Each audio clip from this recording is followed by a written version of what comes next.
ni Kristo na ating tagapagligtas.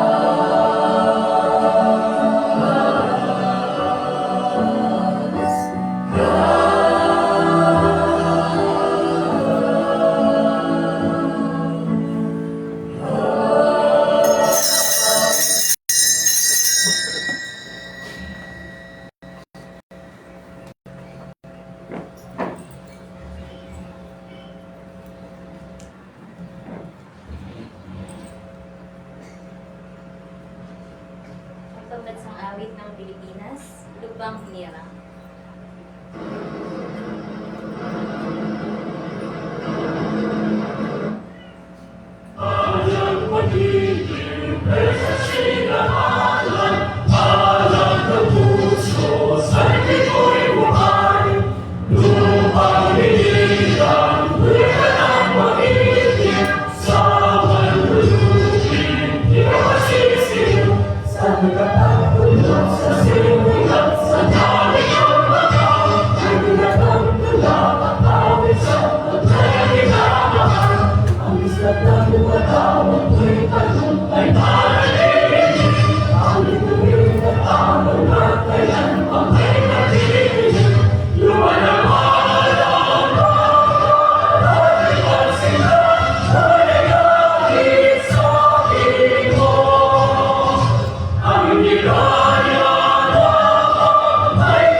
Banatang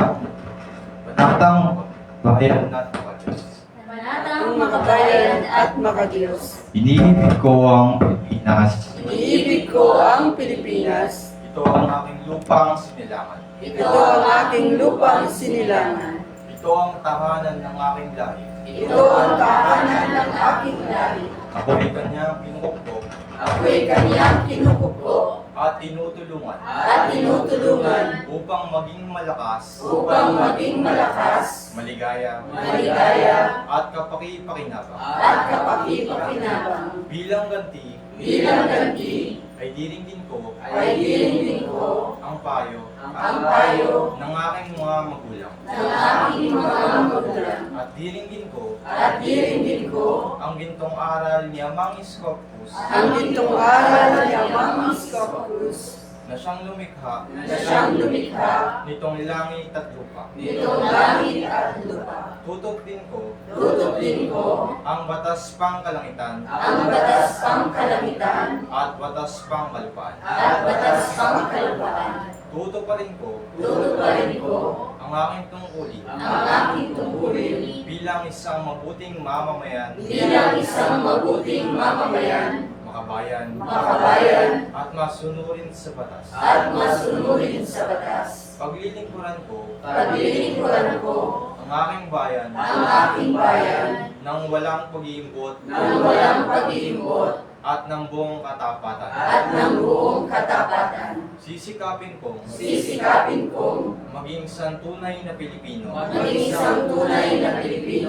at magsisikap na maging ganap na anak ni Amang Iskopus sa isip, sa salita, at sa gawa.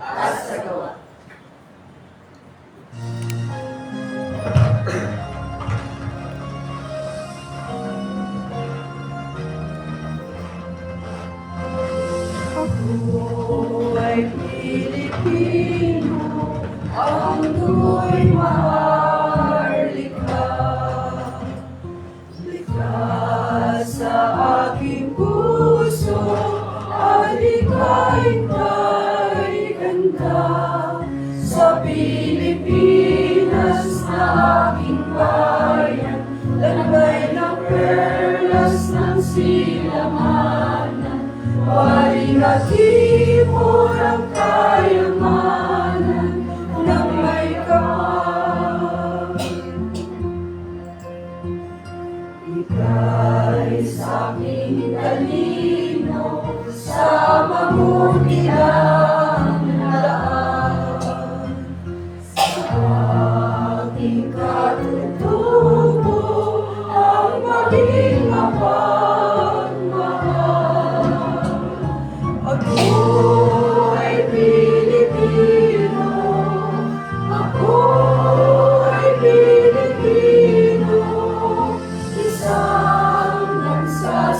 diwa ang minimiti ko. Sa bayan ko't bandila, lahat ko ay kundiwa.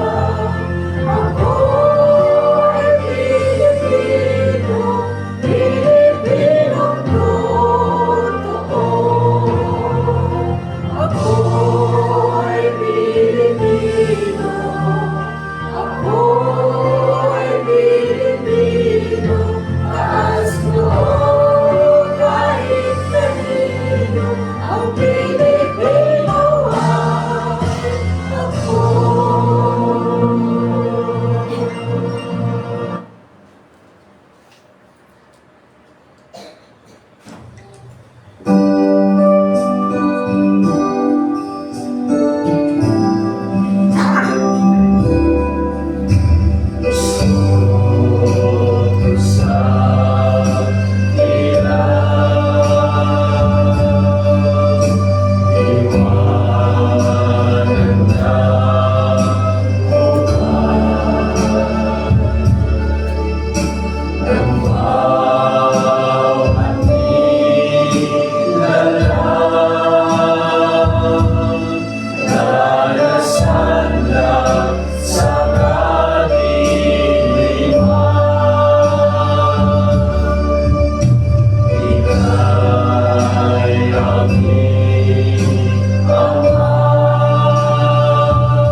Amang Scopus, sa mga sandaling ito, kami po'y nagkakatipong magkakapatid upang sa iyo ay mag-ukol ng pagpupuri at mamitagan.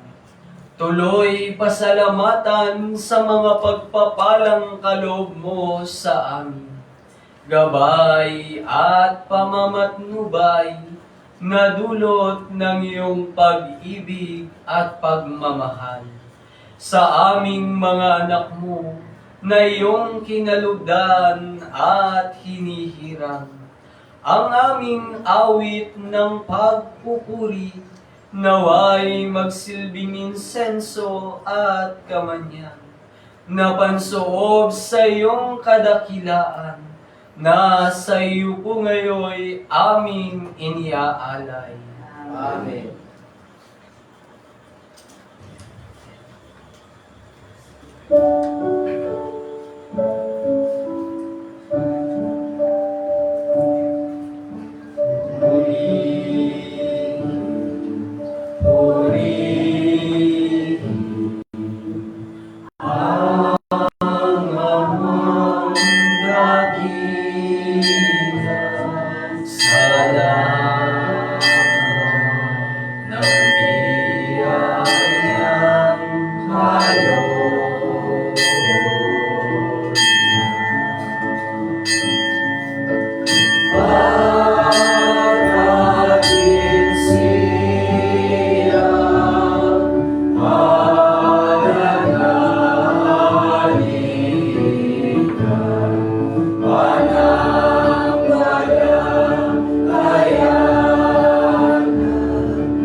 sa Anak, at sa Espiritu Santo ay ganap. Purihin si Amang Iskopus, Sumasa atin ang pagpapala, puno ng biyaya. dakilain po natin si Amang Iskopus. Papuri sa pangalan ni Amang Iskopus. Amang Iskopus, Amang Iskopus. Dakilain ang iyong pangalan, inihayag mo po sa amin. At inyo na po nawa kaming tanglawan at patnubayan, na may pagtagumpayang may palaganap ang iyong bagong pangalan at Ebanghelyo sa buong kalupaan. At makamit po nawa namin ang pamanamong buhay na walang hanggan. Amen.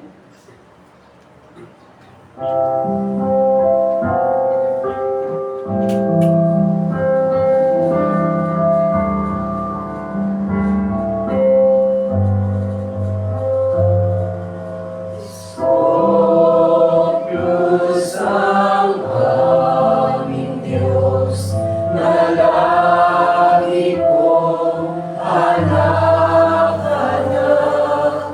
Ang hapong kaluluwa, ikayong hangat. Parang kung tuyong lupa na tubig ang siyang lunas. Bayan mo sa santuaryo, ika'y mamasdan ko. Ang wagas na pag-ibig mo ay higit pa sa buhay, kaya ako'y magpupuri. Ikaw ang pagkukulan habang ako'y nabubuhay. Ako'y magpapasalamat at ako'y dadalangin kamay na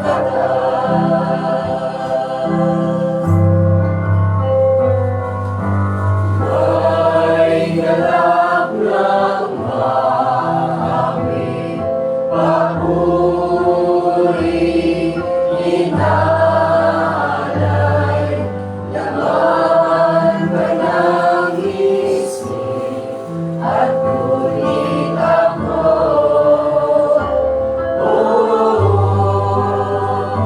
Sa lilim ng iyong pagpapagaluay sa'yo'y nanghawa, pagkat ako'y hawak mo, kaligtasa'y natitiyak. Ang wagas na pag-ibig mo ay higit bagay sa buhay, kaya ako'y magpupuri. Ikaw ang pagkukulan habang ako'y nabubuhay. Ako'y magpapasalamat at ako'y dadalangin kamay na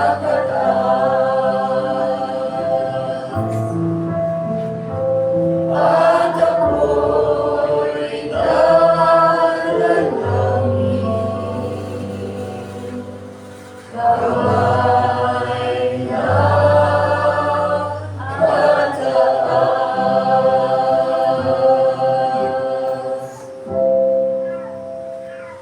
Amang Iskopus, sumasalangit ka, sambahin ang pangalan mo, Mapabilang po kami sa mga pinaghaharian mo. Masunod po namin ang kalooban mo dito sa lupa tulad ng nasa langit. Patuloy mo po kaming biyayaan at pagpalain sa araw-araw. At patawarin mo po kami sa aming mga pagkakasala, tulad ng pagpapatawad namin sa mga nagkakasala sa amin. At huwag mo po kaming iharap sa mabigat na pagsubok, at ilayo mo po kami sa lahat ng masama. Sapagkat sa iyo ang kaharian, ang kapangyarihan at ang kapurihan, magpa sa walang hanggan. Amang Miskopkus, mahal naming Ama, Diyos na makapangyarihan sa lahat. Sa umaga pong ito, dakila naming Ama, patuloy po kami sa iyong sumasamo ng iyong gabay at pamamatnubay. Para sa aming pag-aaral at para sa mga ipagkakaloob mong biyaya at pagpapalang espiritual. Loobin mo po, o dakila naming Ama, na ang bawat po naming mapapakinggan na ebanghelyo na mula sa iyong pagkadiyos ay tumimo sa aming mga puso at isipan, upang magampanan naming lubos ang bawat nakaatang sa aming balikat bilang gagampang Kristo sa huling panahon ito. At sinasamo din po namin sa iyo, Amang Miskopkus, ang kaluwalhatian ng aming kapatid na si Calixto Paredes Bautista.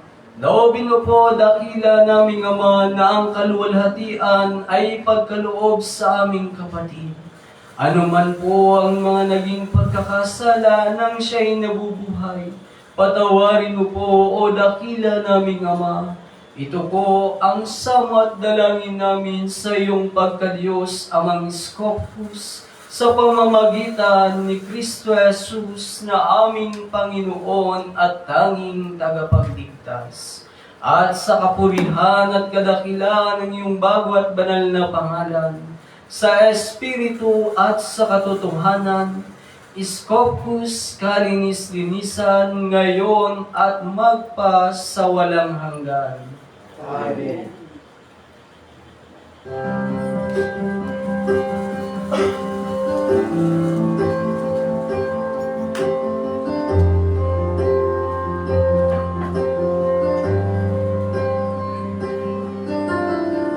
Kung bayani, daming pinagmulan, matapat magalang sa sinumpaan, sa kasaysayan na nagdaan.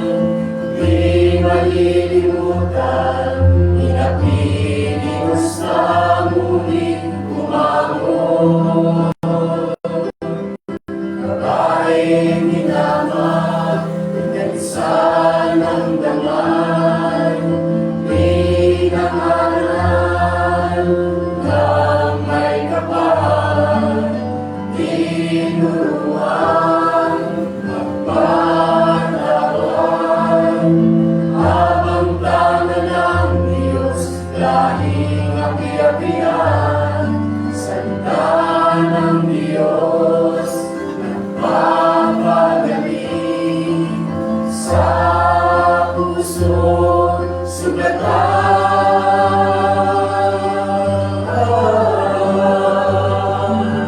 Tanggapin ko ninyo, walang lugar masasalamat, Yeso Cristo Cesar, bayaning matapat, bayang pinaglingkuran, buhay ang kapanin, susundan ko mga alimbawat yaman. Bagong Jerusalem, bagong bayan ng tawag, sa lupang kayo mangin. Amang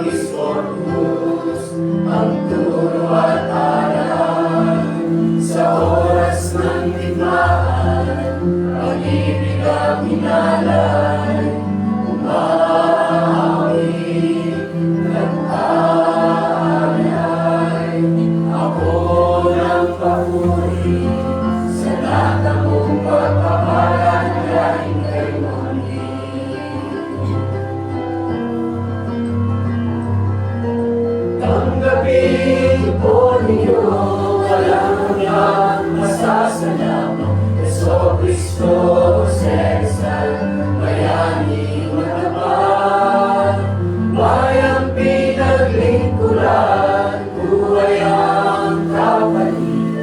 Susundan ko mga halimbawang yaman. Bagong Jerusalem, bagong bayan ng tawag, sa lupang kayo maawit na lalay ako ng papuri sa natamong pagpapala. Maawit na lalay ako ng papuri sa natamong pagpapala.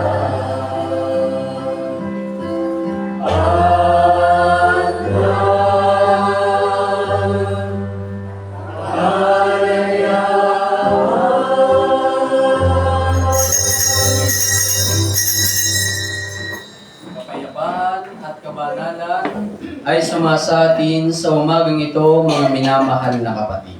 Maraming salamat po, Amang Isko. Isang mapagpalang umaga po, mga minamahal na kapatid. Kaya ko po sinabi, mga minamahal na kapatid, kapayapaan at kabanalan ay sumasa atin dahil kailangan natin ipayapa ang ating isipan sa umagang ito upang tanggapin natin ng lubos ang mga ipagkakalob sa atin ng dakila nating Ama na si Amang Scopus. Mga pagpapalang espiritual na hindi kayang pantayan ng pagpapalang material. Amen. Amen.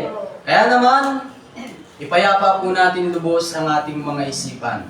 Tanggapin natin ang mabuti at iwaksi ang masama. Ngunit sa pag-uwaksi ng masama, sisiguraduhin natin na ito'y nakabaon. Baka ito'y mapulot pa ng iba, tayo pa ang magdulot ng kapahamakan ng iba.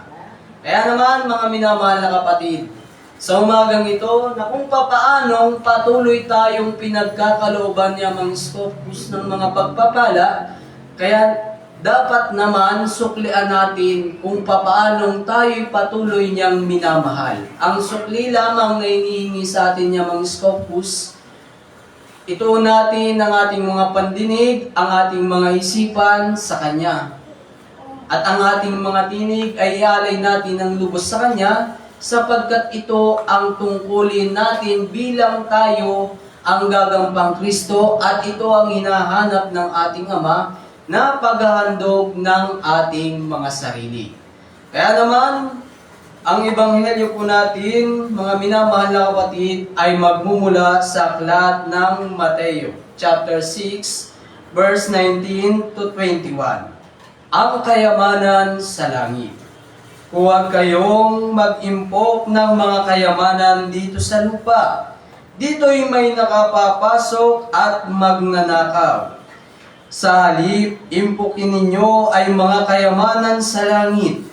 Do'y walang naninirang tanga at kalawang, at walang nakapapasok na magnanakaw. Sapagkat saan naroon ang inyong kayamanan, naroon din naman ang inyong puso. Ito po ang mabuting balita, purihin ng Diyos. Amang Scopus.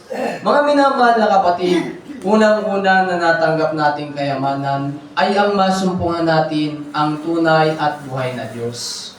Nang masumpungan natin si Amang Scopus, yung kayamanan na yun ay patuloy pang dinadagdagan. Masasabi natin sa ating mga sarili na tayo ay nadadagdagan ng kayamanan na dahil yung mga dati nating pag-uugali na masama ay paunti-unti nating nababago. Yung mga masama na katangian natin ay patuloy nating naiwawaksi. Dahil hindi naman porkit natanggap mo ngayon yung aral, maya-adapt mo na, maya-apply mo na sa iyong sarili. Kaya paunti-unti. Kaya nga sabi niya Mang Scopus, patuloy siyang nagbibigay ng aral, bagamat minsan paulit-ulit na nating napapakinggan ng Ebanghelyo. Amen.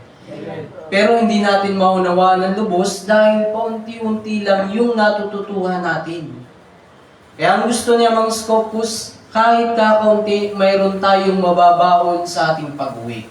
At ang gusto ng ating Ama, yung nababaon naman natin pag-uwi ay may babahagi natin sa ating mga mahal sa buhay, sa ating mga kaaway, higit lalo.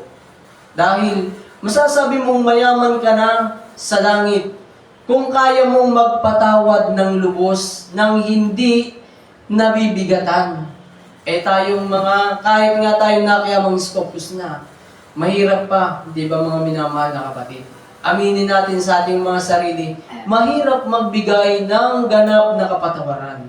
Kaya mong baliwalain, pero sa iyong damdamin, mayroon pa rin kahit kakaunti na galit, uot, nanananahan. Pero, mapalad kayo kapag yung galit na yun ay paunti-unting nababawasan. Dahil sa galit dati, nagmumura ka, nangalipusta ka, kaya mong manakit ng tao. Pero nung natanggap mo yung kayamanan na mula kay Amang Scopus, in-apply mo sa iyong sarili, natutunan mo na tumahimik na lang kaysa makipagtalo. Dahil wala namang ibubungang maganda ang pakikipagtalo. Bagkus magdudulot pa ito lalo ng apoy, kapag itong apoy na ito ay sumiklab pang lalo, parang nagkaroon na ng gera. Marami ng masisira na buhay, marami ng masisirang pamilya. Ang dudulot kapag galit ang nanaig sa bawat isa. Pero kung mananaig sa atin yung kayamanan na mula kay Amang Scopus, ano ba yung kayamanan na pinagkakalob sa atin ng Amang Scopus? Yung kanyang aral at na-apply natin ito sa kanya, sa ating sarili. At nagamit natin itong lubos, matatagpuan natin yung tunay na pag-ibig na ipinagkakalob sa atin yung mga Scopus. Na kung paano tayong taong makasalanan ay patuloy niyang binibigyan ng pagkakataon na mapatawad. Makakaya din natin yun maganap sa ating mga sarili. Na kung paano ang kapalaluan ay hindi niya ginanap, ma-apply din natin sa ating sarili dahil tinatanggap natin ng patuloy yung pagmamahal niya mga Scopus. Yun yung kayamanan na kayang-kaya nating ipagmalaki bilang mga anak niya mga Scopus. Bilang mga anak niya mga Scopus, hindi ba? Kailangan hindi tayo hahatol, hindi tayo hahamak. Bagkus, tayo ang magbibigay sa kanila ng tunay na liwanag. Tayo yung magbibigay ng inspirasyon na narito na ang tunay at buhay na Diyos. Na kung papaanong ipapakilala natin na tayo ang gagampang Kristo. Sa paggampan natin Kristo, kailangan makita din sa ating mga gawa. Bagamat kung minsan nga, hindi na makita sa ating gawa. Kaya, kung minsan meron pang nagsabing kapatiran, paano yun brother? Ang pinangangaral ng ministro ay tama. Ngunit, ang kanyang gawa ay mali. Paano kami susunod? Ang tanging payo ko na lang po doon, mga minamahal na kapatid, ang salita po ang tanging nating susuriin. Huwag ang tao. Kasi po ang tao ang ating sinuri, matatanggap po ba natin yung kayamanan? Di ba? Hindi. Marami ang nasayang. Isipin na lang po ninyo mga minamahal na kapatid, bumangon kayo ng maaga para pumunta kay Amang Scopus o sa sanctuaryo niya. Bakit? Ano ba ang purpose ng mga minamahal na kapatid? Display lang ba? Di ba ang purpose na natin? Makatanggap tayo ng kayamanan mula sa langit. At maimpok natin ito para pagdating ng panahon, magamit natin ito kapag tayo humarap na sa Kanya. Hindi naman porket natanggap na natin, sa sarili na lang natin. Mali pa rin. Parang ibinaw lang din natin yung kayamanan na yun. Dahil meron diyang kwento mga minamahal na kapatid, yung kayamanan na sinasabi doon, yung binigyan ng 1,000, 100, at 300, at 10 po ba yun? Yung 10. Yung 1,000, pinalago niya na doble. Ganon din yung sa mga sumunod. At yung sa 10 pirasong pila, ibinaw niya lang. Sinarili niya lang. Anong nangyari mga minamahal na kapatid? May nangyari ba? Sabi ni Mang Scopus, yung mayroon ay patuloy na magkakaroon at yung wala ay patuloy na mawawalan. At yung kakaunti ay kukunin pa. Kaya naman, paunahan tayo mga minamahal na kapatid. Di ba sabi ng punong ministro? Sikapin ng mga nauna na talagang nauuna na. Hindi na magpapahuli pa. Dahil mayroong nahuhuli na mauuna. At yung nahuli nga minsan mga minamahal na kapatid, sila pa yung mismong ganap na magsikap para makatupad sa kalooban ng ating Ama. At masasabi din natin sa ating mga sarili na tayo ay mayroon ng kayamanan mula sa langit. Hindi na tayo nagiging palalo. Bagaman minsan hindi talaga kayang iwasan. Dahil mayroong senaryo mga minamahal na kapatid na kailangan mong magsinungaling para sa ikabubuti ng iyong kapwa. Di ba? Yun yung white lies. White lies. English po yun. Kahit ikaunti, meron. Kaya naman mga minamahal na kapatid, hindi naman po siguro sobrang sama nun, basta ang siguro, nasa isip ko lang nun, hingi po agad tayo ng tawad kay Amang Scopus, Ama, para naman po ito sa kapatid ko. Pero kung hinahanap naman talaga at kriminal, mamamatay tao, ano pong gagawin natin? Sasabihin po ba natin sa pulis o itatago na lang natin?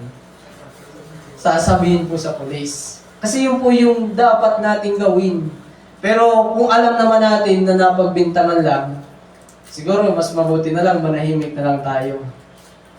Kasi kung yung pagsusumbong naman natin ay magdudulot sa kanya ng matinding kapahamakan at hindi niya naman ginawa yung isang krimen, baka tayo pa yung maging sanhi ng kanyang pagkakasala. Magkakaroon kasi siya ng puot nun, mga minamahal na kapatid. Pero kung hanggat kaya nating payuhan ang mga kapatid natin, payuhan natin. Lalo't higit na tayong mga tumatanggap ng aral ni Amang Scopus. At lalo't higit, masasabi natin sa ating mga sarili na taglay na natin ang kayamanang panlangit kapag patuloy tayong gumaganap at gumagampan sa kanyang kalooban. Dahil kahit tayo ay mananampalataya, mga elder, ay mayroon tayo kanya-kanyang tungkulin. Mga ministro. Anong tungkulin ng ministro? Ang sabi sa aklat ng unang Tesalonica. Unang Timoteo po pala. Chapter 6, verse 18. Ang sabi po mga minamahal na kapatid sa unang Timoteo, chapter 6, verse 18. Turuan mo silang gumawa ng mabuti, magpakayaman sa mabubuting gawa, maging bukas ang palad at matulungin sa kapwa. Kaya mga minamahal na kapatid, itinuturo po ba? Nasabi po dito mga minamahal na kapatid sa wikang English ay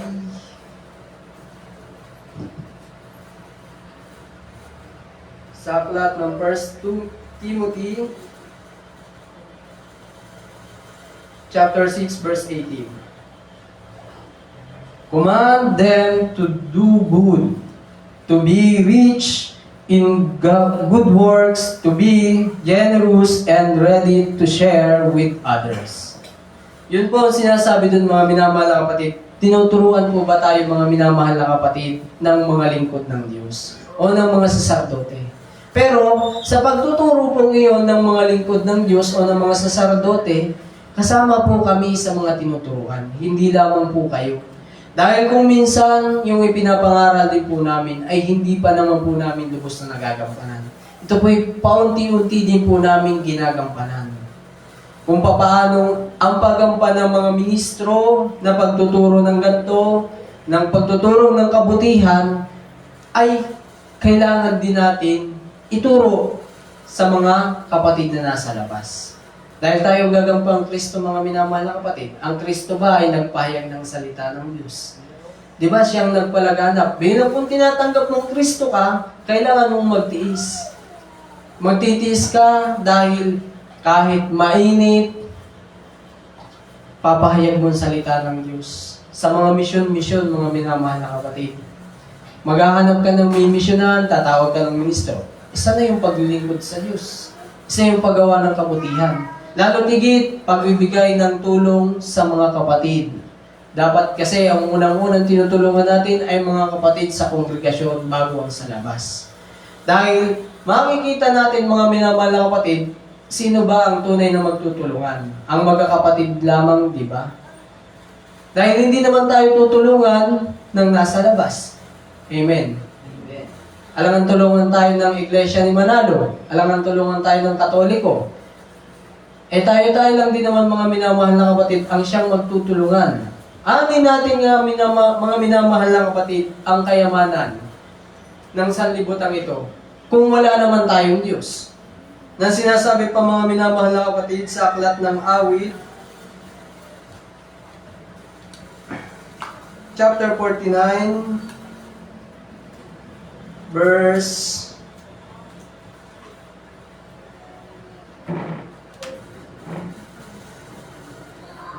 6. Mga taong naghahambog na sa yaman nananalig, dahilan sa yaman nila'y tumaas ang pag-iisip. Hindi kaya ang sinumang ang sarili ay matubos. Hindi kayang mabayaran at tubusin sa kamay ng Diyos ang bayad sa kanyang buhay ay halagang sakdal taas. Gaano man ang halagang hawak niya ay hindi sapat upang siya ay mabuhay ng hindi magwawakas. At sa labi ng libingan ay hindi na mapasadlak. Ito po ang mabuting balita, purihin ng Diyos. Sa wikang English po,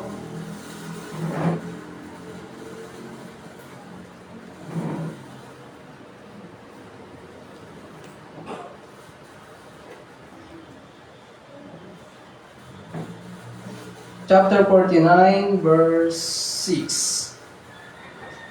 By evil people who trust in their riches and boast of their great wealth.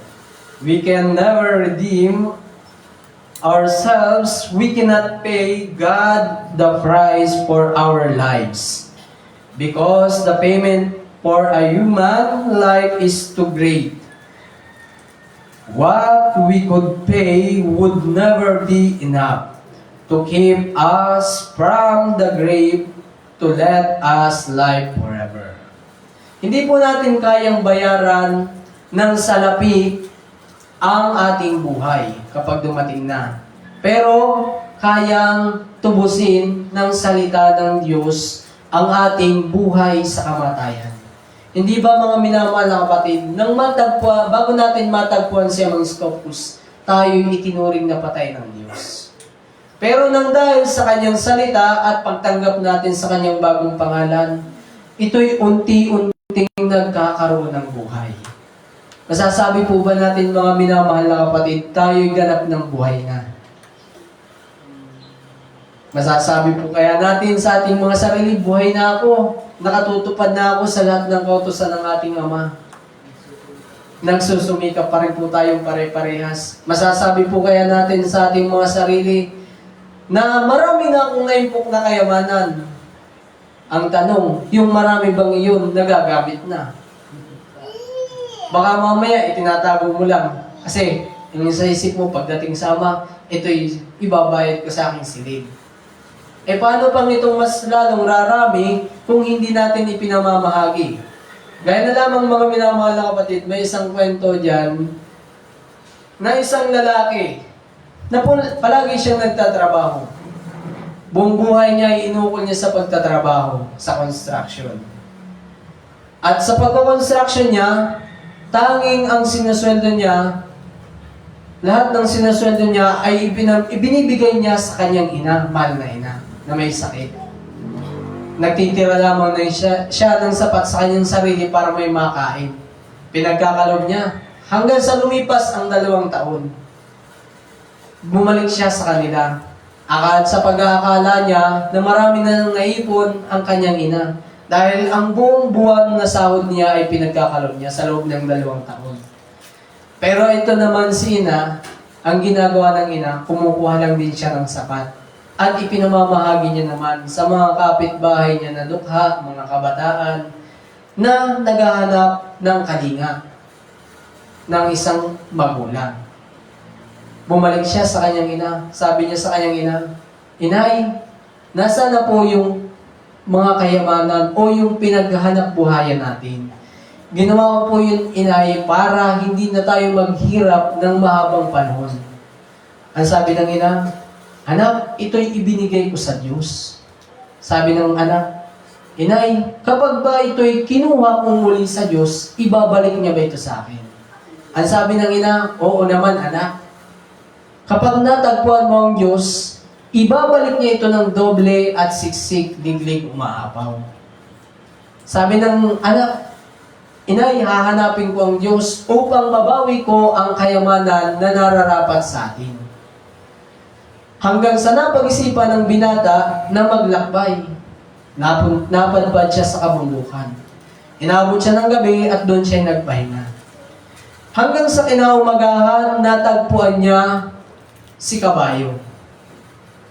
Ang sabi ng kabayo, kapatid, saan ka ba paroroon? Nakapagsalita po yung kabayo, di ba? Kapatid, saan ka ba paroroon? Ang sabi ng binata, hahanapin ko ang Diyos upang ipagkaloob niyang muli sa akin yung kayamanan ko na ipinagkaloob sa kanya ng aking ina. Ang sabi naman ng kabayo, kapatid, maaari ba, kapag nakita mo ang Diyos,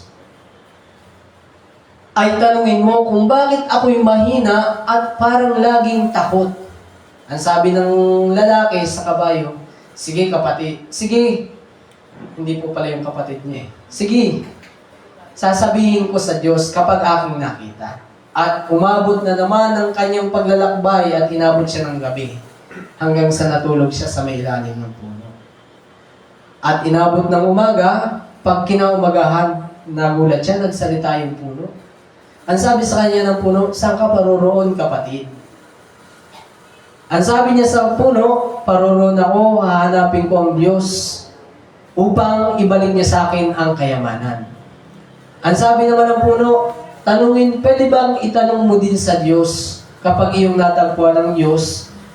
Tanungin mo sa Kanya kung bakit ako ay parang mamamatay na at hindi pa namumunga sa tagal na ng panahon. Patuloy lang akong lumalaki, ngunit nanlalagas na nanlalagas ang aking mga dahon. Sabi ng lalaki, sige kapatid, hanggang sa naglakbay siyang muli at nakatulog siya dahil inabot na ng gabi. Sa kanyang pagod, nakatulog siya. Sa pagtulog niya, napakita sa kanya ang isang anghel. Ang sabi niya, kapatid, bumangon ka. Natagpuan mo ng Diyos sa iyong paghahanap. Ang sabi ng lalaki, hintay lang, huwag kang umalis. Ako'y may katanungan. Nasaan ang aking kayamanan na ipinagkaloob sa iyo ng aking ina? Sabi ng anghel, matatagpuan mo ito kapag ikay bumalik sa inyo. At sabi ng anghel, nang bagyang aalis na ang anghel, sinabi niya sa anghel, hintay lang po kapatid, ako po'y may katanungan. Ito po'y pinatatanong ng aking mga kaibigan. Tinanong po ng aking kaibigan na kabayo kung bakit siya'y mahina at parang takot palagi. Ang sabi ng anghel, madali lang ang kasagutan. Kailangan niya ng isang tao na sasakay sa kanya upang maramdaman niya na hindi siya natatakot at maramdaman niyang malakas siya. Sabi ng lalaki, maraming salamat po.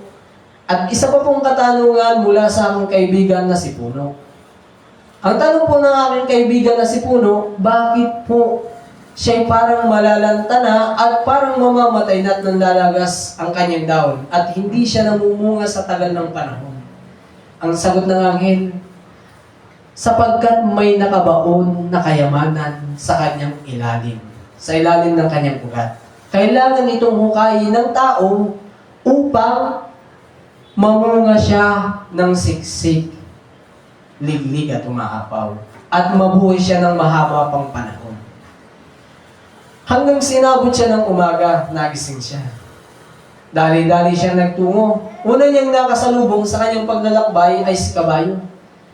Sabi niya sa kabayo, kapatid, natagpuan ko ng Diyos, magandang balita. Tuwang-tuwa pa siya. Ang sabi ng kabayo, kapatid, naitanong mo bang ipinatatanong ko sa iyo? Sabi ng lalaki, oo kapatid, naitanong ko. Ang sagot niya sa kabayo, kailangan ng isang tao na sasakay sa iyo upang madama mo na hindi ka natatakot at maramdaman mong malakas ka. Kung gayon, ikaw tao, sumakay ka sa akin, sabi ng kabayo. Di ba? Isang kayamanan, isang pagpapala din yun agad mga minamahal na kapatid. Hanggang sa paglalakbay nila, sabi niya sa kabayo, kapatid, dalhin mo ko kay kaibigang puno upang ibalita ko sa kanya ang mabuting balita mula sa Diyos.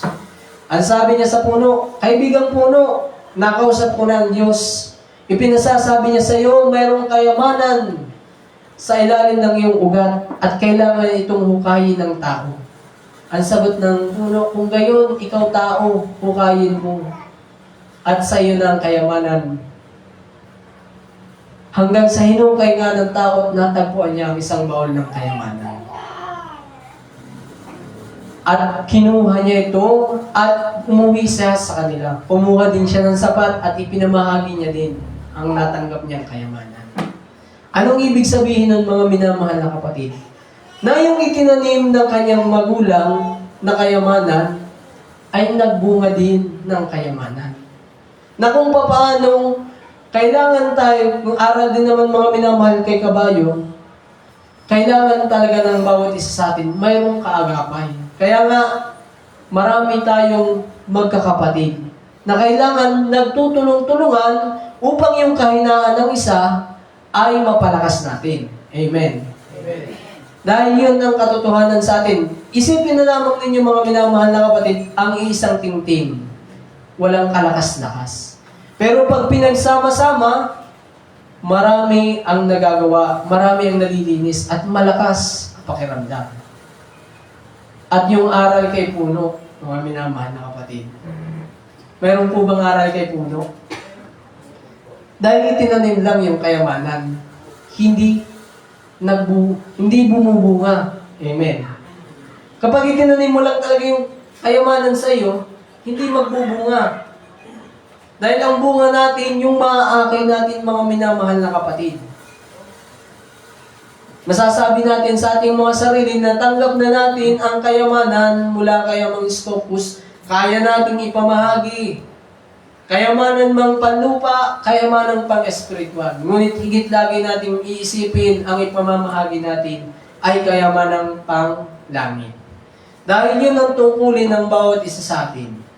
Kung ganun mga minamahal na kapatid, siguro naging pag-iisip natin, mangyayari sa atin yun mga minamahal na kapatid. Hahanapin natin ang buhay na Diyos. Di ba? Nahanap na natin mga minamahal na kapatid. Nang mahanap natin, natagpuan ba din natin mga minamahal na kapatid ang kayamanan natin? Sinang magsasabi sa kanyang sarili, natagpuan niya na ang kayamanan niya mula nang matanggap niya si Amang Scopus. Dahil sa paghahanap niya sa Diyos. Kakaunti lang po ba? Ako po, masasabi ko, natagpuan ko ang kayamanan na mula sa langit nang matagpuan ko si Amang Scopus. Dahil isipin po ninyo mga minamahal na kapatid, hindi ko po sa pag-aakalain na isang tulad ko itatayo sa inyo at mangaral. Dahil sa totoo lang mga minamahal na kapatid, katakot-takot na makasanglibutan ang nakaharap sa inyo dati.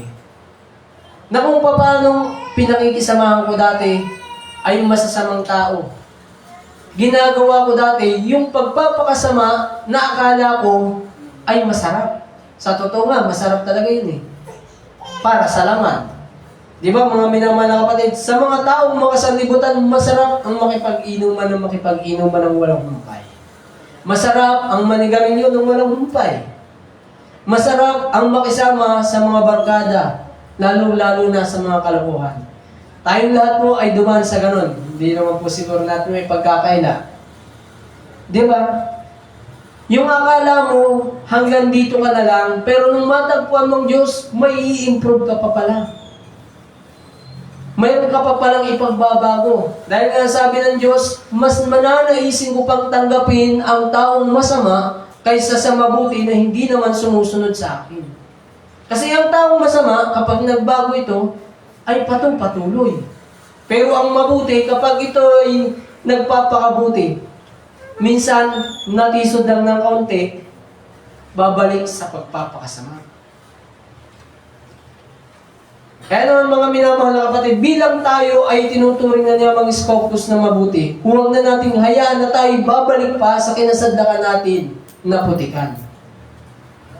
Dahil taglay na natin ang kayamanang panlangit. Patuloy nating natatanggap ang kayamanang panlangit. Nasa sa atin na lamang kung paano natin dito gagamitin ng naayon sa kalooban niya mga Scopus. Gaya na lamang paano natin ba pinamamahagi ang pagmamahal natin.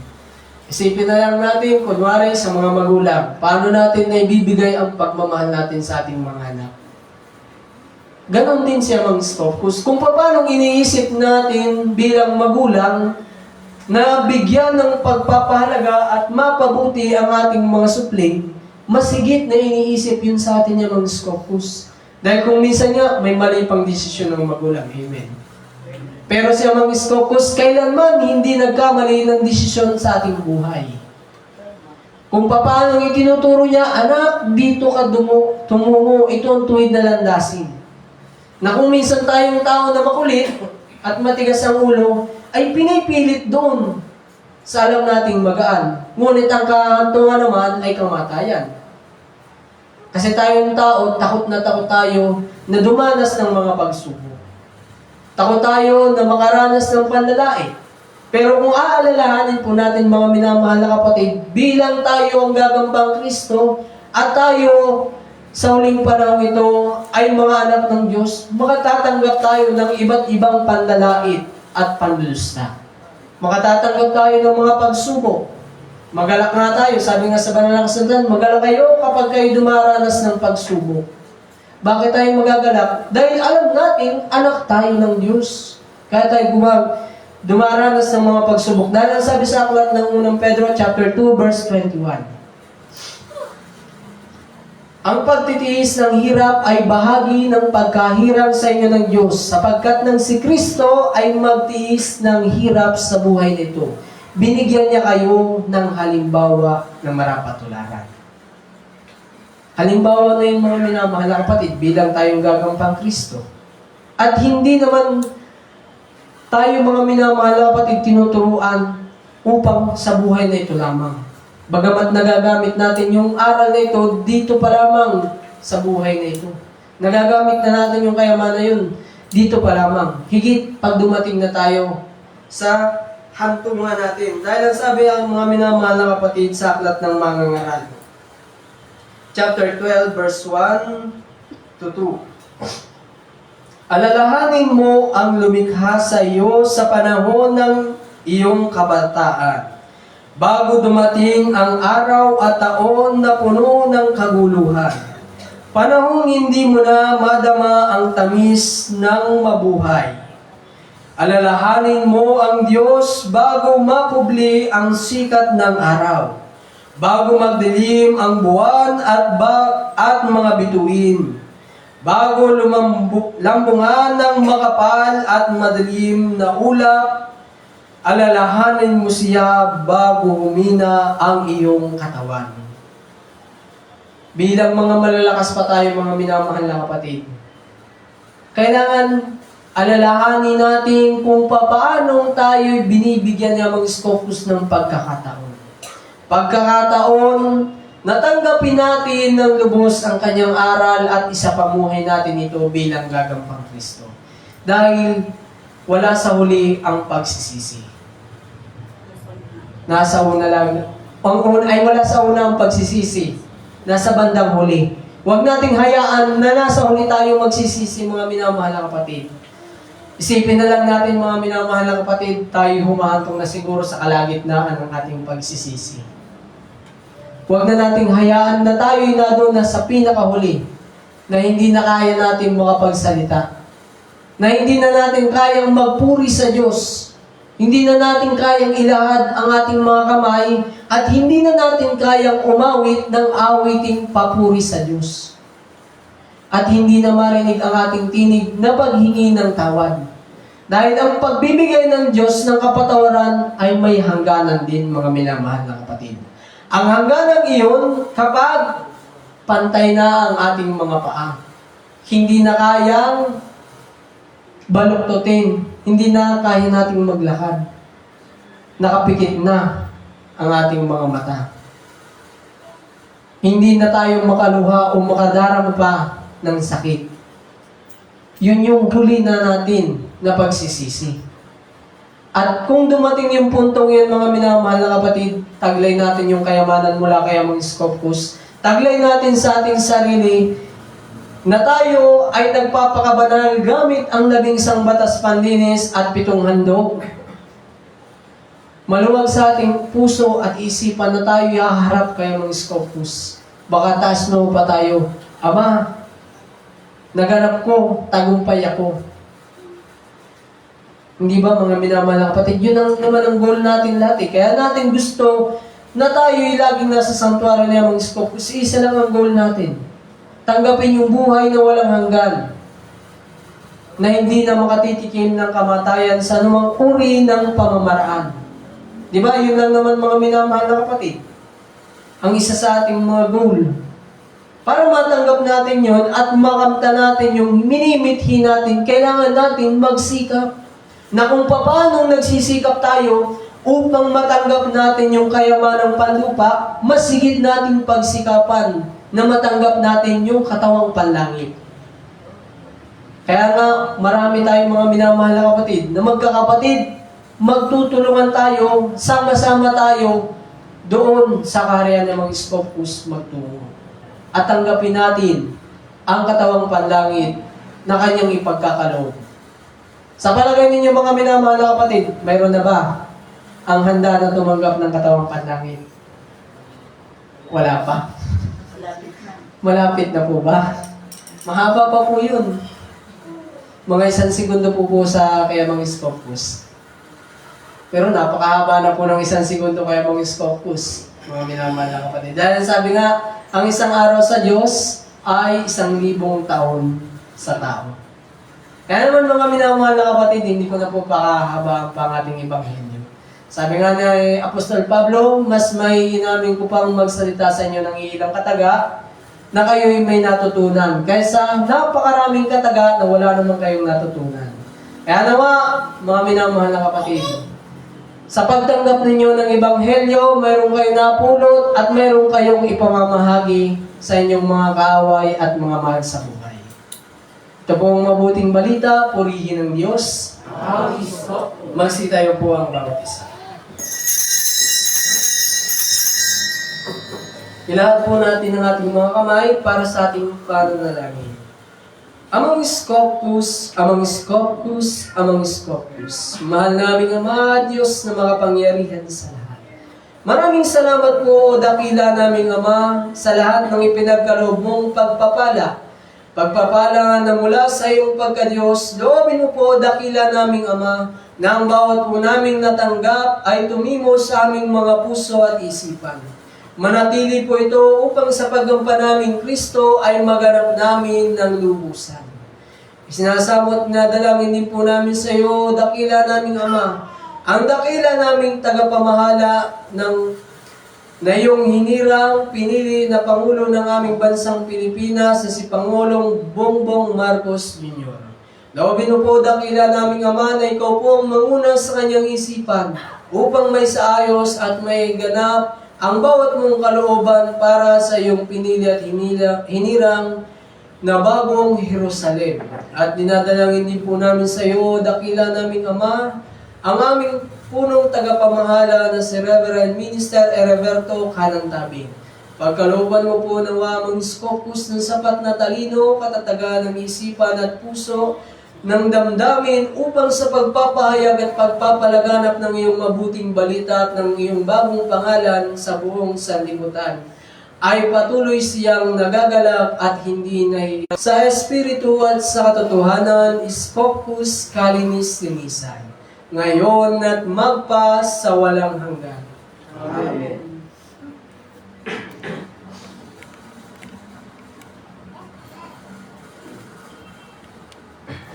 Patuloy po nating ilahad ang ating mga kamay para sa pagdarasal ng Credo.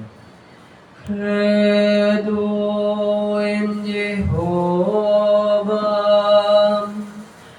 Deum Patrem Omnipotentem,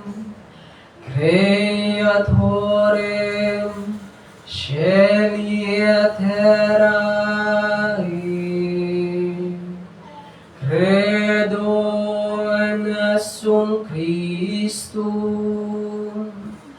Filium Eus unicum, Dominum nostrum, qui conceptus esti Spiritus Sancto, natus ex Maria Virgine, passos ob Pontio Pilato, crucifixus, mortus, et sepultus, descendet ad inferos, tertia Dei resurrexi, a mortuis, ascendet ad cielos, sedet ad dexteram Dei Patris omnipotentis, and eventorus, judicare vivos et mortus. Credo in Patrem Scopus, Spiritum Sanctum, Sanctam Ecclesiam Catholicam, Sanctorum Communionem, Remissionem Peccatorum, Carnes Resurrectionem, Vitam Aeternam. Amen. In nomine Patri, et Filii, et Spiritus Sancti. Purihin si Amang Iskop, Sumasati ng pagpapala, puno ng biyaya.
Ang Panginoong Yesus nang gabing siya ay ipagkanto.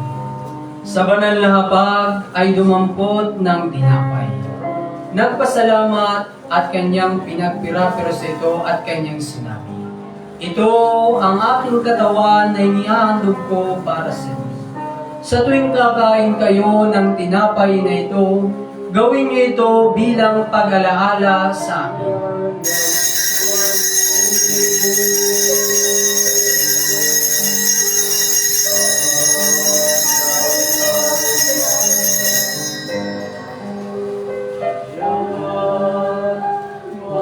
Gayon din naman, matapos maghapunan, ay hinawakan niya ang saro at kanyang sinabi, "Ang sarong ito ang bagong tipan na pinagtitibay ng aking dugo.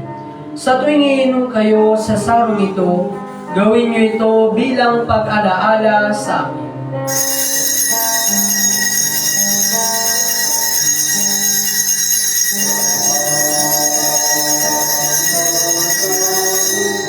Sapagkat sa tuwing kakain kayo ng tinapay na ito at iinom sa sarong ito, ay pinapahayag ninyo ang kamatayan ng Panginoong Yesukristo hanggang sa muling pagparito niya.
Mga kapatid, tayo ang mga tumanggap kay Amang Scopus sa huling panahon ito. Upang sa ating mga tumanggap ay kanyang masino ang handang magpakasakit sa pagpapahayag ng kanyang bagong pangalan. Now is the time.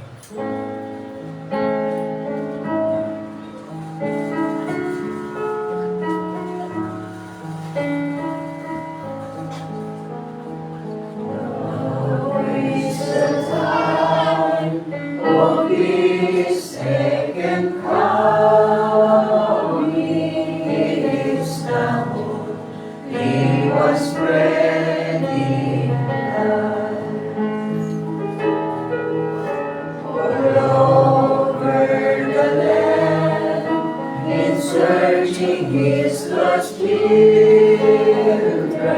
amongst the darkness of all errors on earth. With all love and care, he gives us our last chance still to receive his best gift on earth.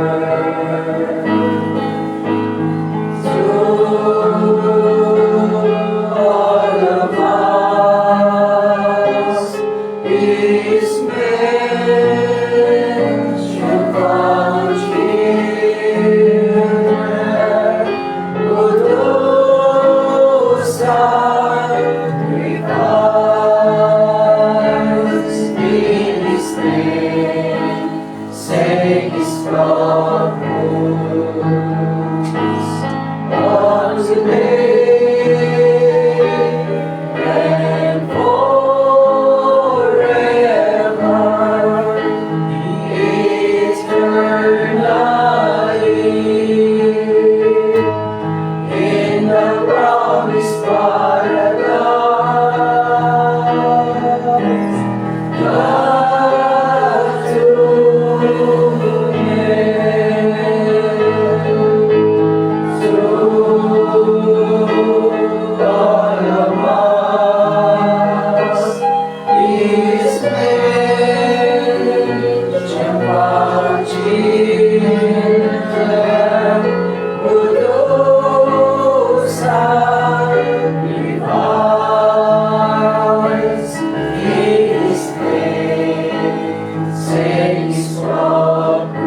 Iskopus, Amang Iskopus, Amang Iskopus.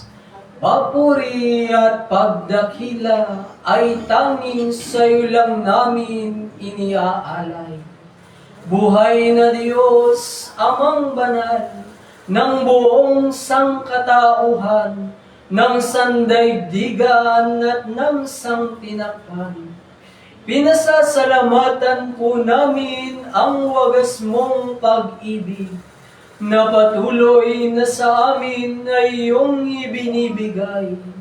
Mga pagkakasala na iyong pinatawad. Kami naman po ay nagsisikap na makatupad sa kapurihan na Jesucristo na aming Panginoon at tanging tagapagligtas. At sa kapurihan at kadakilaan ng iyong bago at banal na pangalan, sa Espiritu at sa katotohanan, Iskopus kalinis-linisan, ngayon at magpa sa walang hanggan. Amen.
In nomine Patri, et Filii, et Spiritus Sancti. Umihin si Amang Iskop, Sumasati ng pagpapala, puno ng biyaya.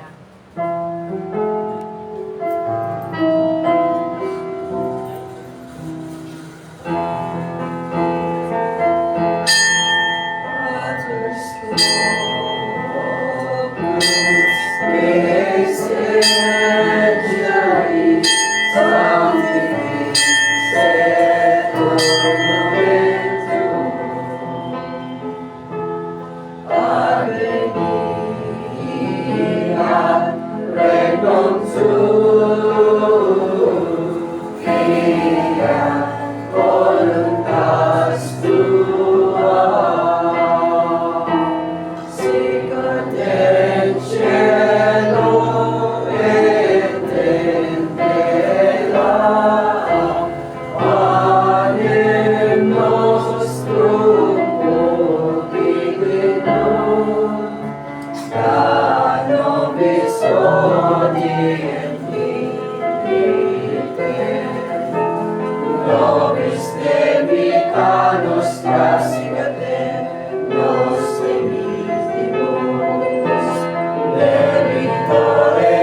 ng Diyos, Amang Iskopus.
Diyos ay kapagiging banal ng bawat isa.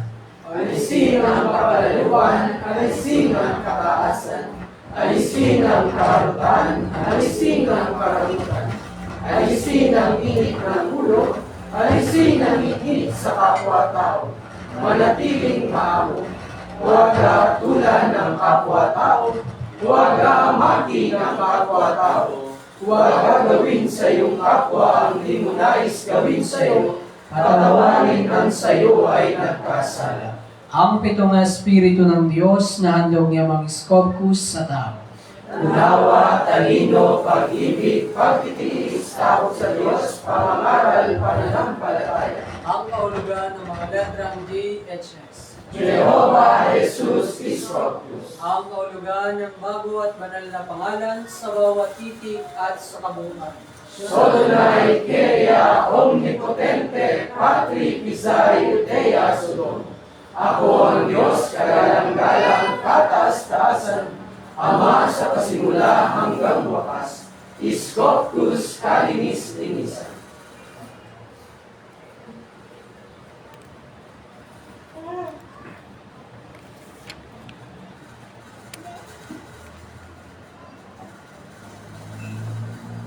Purihin ang Diyos. Purihin si Amang Iskopus. Purihin siya ngayon, magpa sa walang hanggan, Na kaya mga Skopkus ang kapurihan. at ang katandaan. Palakpakan po natin si Amang Skopkus. Muli, isang magandang umaga po sa lahat. At maraming salamat kay Amang Skopkus na sa araw na ito tayo muling nagkatipon-tipon upang muling makapakinig ng kanyang mga salita. Mga salitang tunay nga na magbibigay ng kalakasan at patuloy na pag-asa sa bawat isa. Ano yung ating ebanghelyo sa umagang ito, mga kapatid? Kung talagang ang bawat isa ay inilaan ang kanilang sarili sa araw na ito upang ipagkaloob kay Amang Iskopus. Ano yung ating ebanghelyo sa umagang ito? Kayamanan sa... At ang sabi, kung nasaan ang inyong puso, naroon ang inyong kayamanan. Nasaan po ba ang puso ng bawat isa? Nasaan na po ba? Nandito, maliban sa ating dibdib, mga kapatid, sa literal, nasa ating dibdib. Pero sa spiritual, nasaan na po ba ang ating mga puso? Nalalaman po ba natin kung nasaan na? Nakakayamang Skopkus. Marapat at sadya na yung ating mga puso, maging ang ating isipan ay nakalaan at nakatuon na kay Amang Iskopus. At hindi na nakalaan para sa mga makasanlibutang hangarin. Mga makasanlibutang mithiin. Yun po bang ating tinanggap ngayon, mga kapatid, ay kayamanan? Na mga salita na nagbuhat kay Amang Skopus. Ito nga ay sadyang mga kayamanan. Di ba ang sabi nga, gintong aral. Ang bawat turo at aral ni Amang Skopus ay may tulad sa ginto. At tulad nga ng sinabi ng ating ministro kanina, itong gintong aral na ito na ating napakinggan, ano yung dapat natin ginagawa? Ibinabaon? Sinasarili? Hindi. Dapat ipinamamahagi natin sa iba. Ipinamamahagi natin sa ating kapwa. Di po ba, mga kapatid? At kung tayo halimbawa ay may negosyo, di ba kailangan natin ng puhunan, mga kapatid? At sa ating pamumuhunan, halimbawa sa negosyo, nakapag-ipon tayo. Ngayon sa ating, para yun dito sa lupa. Makakapag-ipon tayo kung tayo ay may puhunan dito sa lupa. Ngayon, paano tayo makakapag-ipon ng kayamanan sa langit? Gamit yung puhunan din, which is yung gintong aral na buhat kay Amang Iskopus. Yun yung ating pupuhunanin upang tayo ay makapag-impok ng kayamanan sa langit nang sa gayon, gaya ng nawika ko noong isang linggo, meron tayong karapatan na magpunta sa langit. Dahil kung meron tayong naipong kayamanan doon, bibigyan tayo ng pagkakataon ni Amang Scopus na tayo bumalik doon at doon ay manirahan. Dahil kung kung ang kayamanan natin na naipon ay para lamang dito sa lupa, para lamang dito sa sanlibutan, wala tayong karapatang pumunta sa langit. Nararapat lamang na dito tayo mananatili sa sanlibutan na kung saan ang patuloy na paghihirap ay patuloy nating mararanasan. Amen? Ang sabi mga kapatid, yung salita ni Amang Scopus ay may tuturing o may hahalin tulad sa gintong aral. So maliban sa gintong aral, ang salita ng Diyos, ang salita ni Amang Scopus ay may hahalin tulad din sa tubig na nagbibigay ng buhay. Saan pa? Ang salita ng Diyos ay may tuturing din o may hahalin tulad na katotohanan. Sapagkat ang sabi nga, ang salita mo ay katotohanan. Sabi, talaga mo sila sa katotohanan sapagkat ang salita mo ay katotohanan. Ano pa? Ang salita ng Diyos ay kapangyarihan. Dahil sa kanyang salita, ang lahat ng bagay dito sa daigdig ay nalikha. At ang sabi nga, yung salitang yun ay nagkatawang tao. At sino nga yun, yung nagkatawang tao? Ang Panginoong Heso Kristo. Ang sabi pa, ang salita ng Diyos ay may halin tulad sa tabak na magkabilay talim.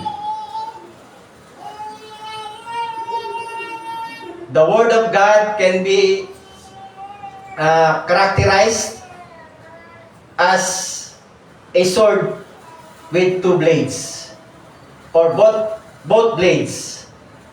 Tabak na magkabilay talim. Bakit? Sapagkat ang salita ng Diyos ay sumusugat, lalo tigit sa mga kapatid na nagkukulang at nagkakamali. Ito rin naman ay umaalo at nagbibigay ng pag-asa sa mga kapatid na naghihinagpis at nawawalan ng loob.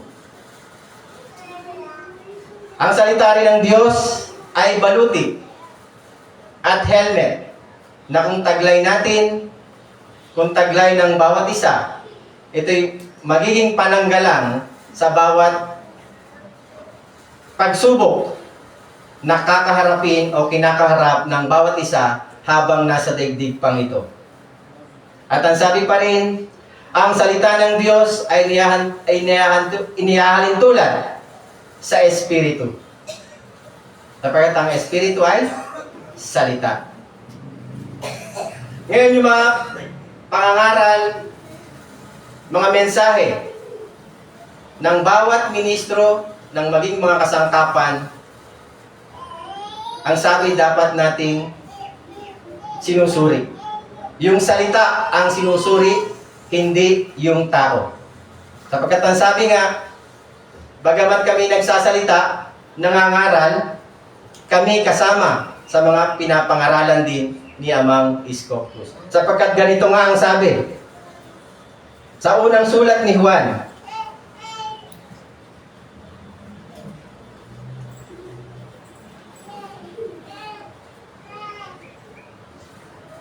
sa unang sulat ni Juan, ang kabanata ay 4, talata ay 1. Mga minamahal, huwag ninyong paniwalaan agad ang bawat nagsasabing sumasa kanila ang Espiritu. Sa halip ay subukin muna ninyo upang malaman kung mula sa Diyos ang Espiritong sumasa kanila, sapagkat marami ng bulaang propeta ang lumitaw sa sanlibutan. So ang bawat salita na namumutawi sa bawat kinakasangkapan ng Diyos, sa bawat kinakasangkapan ni Amang Scopus, ay marapat nga nating suriin. Hindi ibig sabihin ministro ang nagsasalita, ito'y laging mula sa Diyos. Hindi ibig sabihin kasangkapan ni Amang Scopus ang nagmensahe, ito'y mula na sa Diyos. Sapagkat maaaring ito'y mula lamang sa tao. Di ba nga, sabi nga ni Amang Scopus, sikapin niyo na sa aking pagdating ay taglay ninyo ang malinis na puso upang ang ilalabas niyong mga pananalita ay magbibigay ng liwanag at hindi dilim. Dahil sabi nga niya mga Scopus, kung ano ang nasa inyong loob, yun ang aking ilalabas. So kung malinis ang ating nasa kalooban, yun ang ilalabas niya mga Scopus. Ngayon kung marumi pa, kung taglay pa nito ang karumihan at tayo ginamit niya mga Scopus, asahan natin na yung marumi muna ang ilalabas niya nang sa gayon ito'y mapapalitan ng malinis. Sabi ko nga, ako nung isang araw, bago ko ituloy, paano ba natin malalaman na yung salita o yung espiritu na ating napapakinggan ay mula sa Diyos? Paano natin malalaman, mga kapatid? Tama, mga kapatid. Kapag ang mga pananalita, ang mensahe ay hindi lumalabag sa batas panglinis, makatitiyak tayo na yun ay mula sa Diyos. Kapag ang mga mensahe at ang mga pananalita ay hindi rin lumalabag sa aral at turo na mababasa natin mula sa Ebanghelyo, mula sa mabuting balita, nakatitiyak tayo na yun ay mula sa Diyos.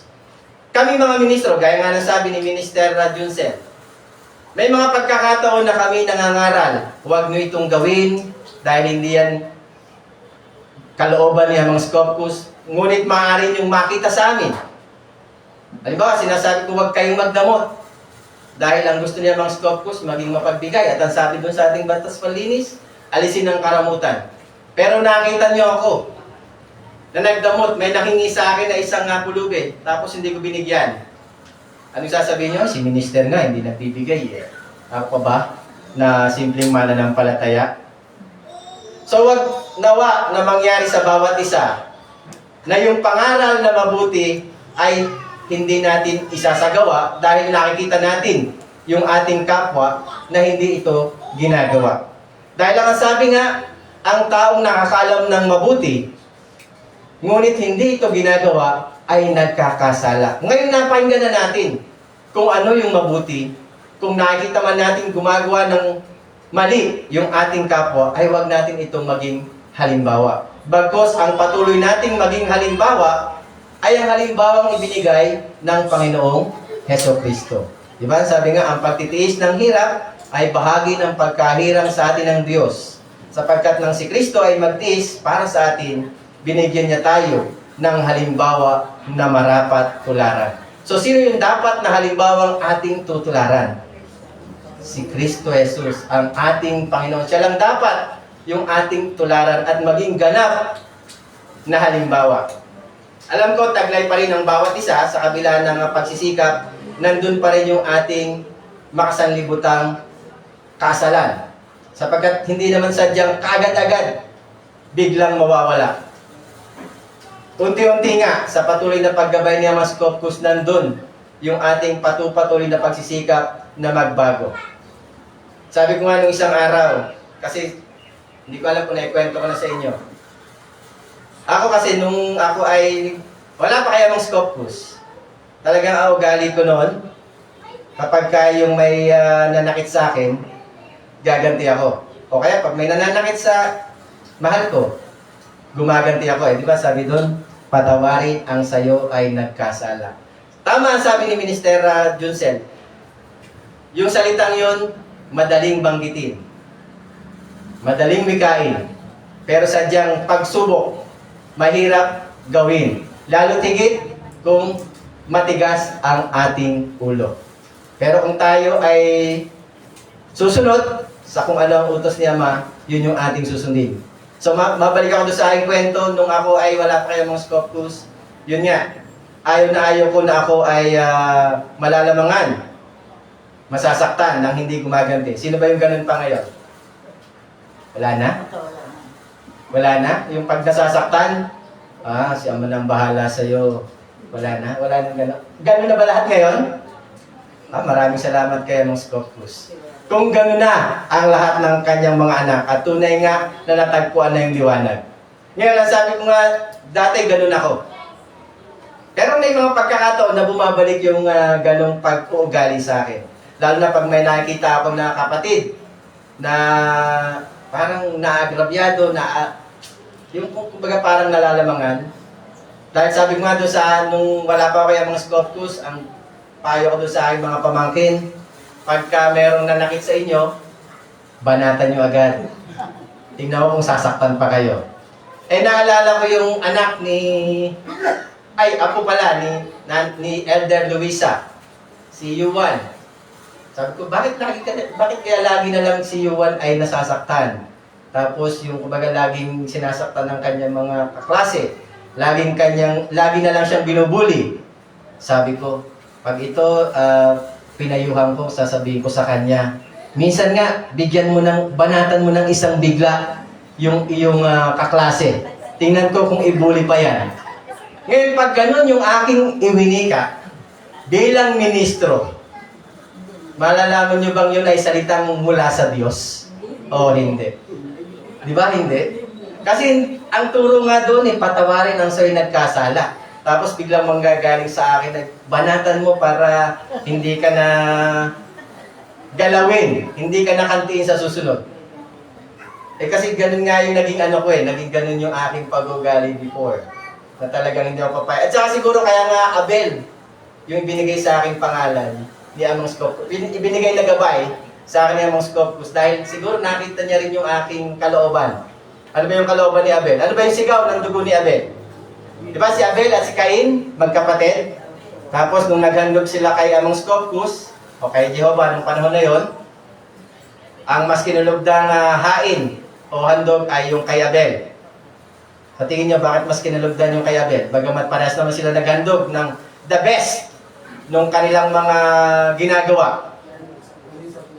Dahil yung kay Abel, naghandog siya kay Among Scopus ng mula sa puso, nang walang halong pakikipagkompetensya.